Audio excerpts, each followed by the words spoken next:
कितना भी बेटा क्रोधी हो, जिद्दी हो, चाहे अपशब्द कहने वाला, बेटा कितना भी जिद्दी हो, कितना भी क्रोधी हो, गलत संगत पर भी चल रहा है, तो निवेदन है शंकर के मंदिर में लाल चंदन और शहद, इन दोनों को बेटे का हाथ लगवाकर, जो गलत संगत में जा रहा है, क्रोध कर रहा है, चिड़चिड़ कर रहा है, बेटे से लाल चंदन और शहद का लेपन शिव जी के शिवलिंग पर जरूर करना। शिवरात्रि के 12 महीने की कोई सी भी शिवरात्रि पर कराओ। उसका चिड़चिड़पन, क्रोध और उसकी गलत संगत अपने आप हटने लगेगी और वो बालक धर्म की ओर आगे बढ़ेगा, सत्कर्म की ओर बढ़ेगा, सत्संग की ओर आगे। 33 कोटि देवताओं को बिठाकर तब भगवान शंकर ने हाथ में गंगा का जल लेकर उस अश्व पर छोड़ा, तो उसको कपूर बना दिया। कपूर बनाकर उसको यज्ञ में समर्पित कर दिया। भगवान विष्णु से कहा, सुनो विष्णु, यज्ञ की पूर्ण आहुति पर यह कपूर के रूप में, ये अश्वमेध यज्ञ के अश्व को दान दिया गया है। अर्थात पृथ्वी पर मनुष्य यदि अपने घर में आरती पूजन में कपूर को प्रज्वलित करेगा तो उसको 1000 अश्वमेध यज्ञ का फल उसी समय पर प्राप्त हो जाएगा। इसलिए हर आरती के पूजन के बाद कपूर का टुकड़ा का चरित्र कहता है, शिव तत्व कहता है। भगवान शंकर का पवित्र चरित्र कह रहा है, भगवान शंकर का पावन चरित्र वर्णन करता है। मान लो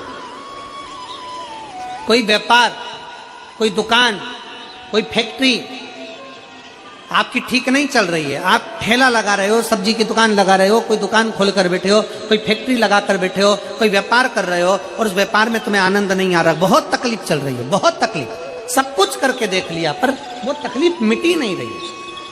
तो थोड़े दिन, थोड़े समय किसी भी शंकर के मंदिर में बटकेश्वर महादेव के नाम से एक बेलपत्र चढ़ाने का तरीका जरा समझ लेंगे। आप अगर जिस दिशा में खड़े हो, अगर आप शंकर के शिवलिंग के इधर हो तो बेलपत्री का डंडी का मुख आपकी ओर होना चाहिए। आप इधर हो तो डंडी का मुख उधर हो, आप उधर हो तो डंडी का मुख उधर हो, आप इधर हैं तो डंडी का मुख इधर हो। बटकेश्वर महादेव के नाम से शंकर जी के मंदिर में एक बेलपत्री पर डंडी का मुख अपनी ओर होना चाहिए। जो डंडी है इसका मुख अपनी ओर। बटकेश्वर महादेव के नाम से एक बेलपत्र शंकर भगवान को समर्पित करो बटकेश्वर महादेव के नाम से। और बेलपत्र चढ़ाने के बाद में जो तुम्हारे कलश में जो जल है, लोटे में जो जल है, वो 7 बार, लोटे का जल 7 बार, 7 बार से मतलब है अलग से लोटा भरना नहीं है, 7 बार उसी लोटे का जल जब बेलपत्र डंडी समेत समर्पित कर दें, 7 बार उस लोटे के जल को 7 बार बटकेश्वर महादेव का नाम लेकर अपनी मन की कामना कर कर बाबा से विनती करते हुए कि बाबा मेरी ये छोटी सी अर्ज स्वीकार करते, 7 बार उस जल को चढ़ाओ। लगातार कम से कम आप 15 से 20 दिन तक लगातार बटकेश्वर महादेव के नाम से चढ़ाओगे। ऐसी कोई दुकान और फैक्ट्री नहीं तो चले नहीं और आगे बढ़े नहीं और काम सुलझे। बटकेश्वर महादेव, भगवान शंकर का ये नाम, भगवान शिव का ये स्तुति, भगवान शंकर का ये नाम बटकेश्वर महादेव। स्वयं भगवान शंकर ब्रह्मा जी का जब सिर कटकर बड़का पेड़ बन जाता है और उस पेड़ के नीचे, वृक्ष के नीचे शंकर भगवान विराजमान हो जाते हैं, शिव जी उसके नीचे विराजमान हो जाते हैं, उसी का नाम बटकेश्वर महादेव को। बटकेश्वर।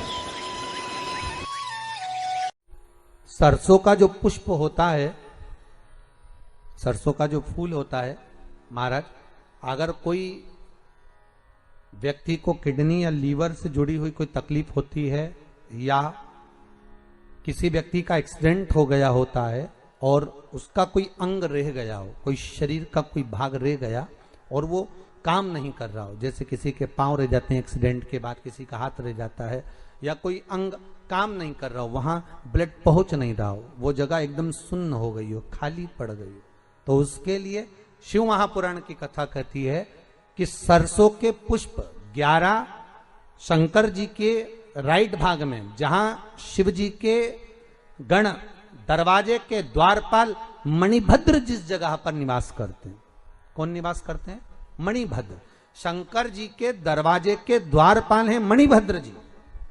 तो मणिभद्र दरवाजे के द्वारपाल में राइट भाग में मणिभद्र जी विराजते हैं। मतलब राइट भाग कौन सा हुआ?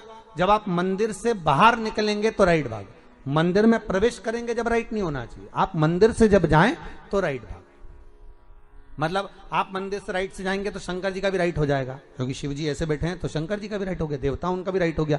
तो राइट भाग सीधा हाथ मणिभद्र जी का स्थान। 11 सरसों के पुष्प मणिभद्र के उस द्वार पर आप रख दीजिए और मणिभद्र के द्वार पर रखकर अंदर जाकर 108 वापिस जब आप बाहर निकल रहे हैं, ये पुष्प आप रखने के बाद एक बार बाहर जाएंगे, फिर वापिस आएंगे मणिभद्र रखने के बाद, और अंदर जाकर 108 सरसों के पुष्प शंकर को समर्पित करेंगे महाराज। उस सरसों के पुष्प जो शिव जी को आप समर्पित कर रहे हैं उसको वापिस लेकर आएंगे, श्री शिवाय नमस्तुभ्यम बोलकर उस सरसों के पुष्प को महाराज सरसों के तेल की बोतल में उसको डाल लीजिए।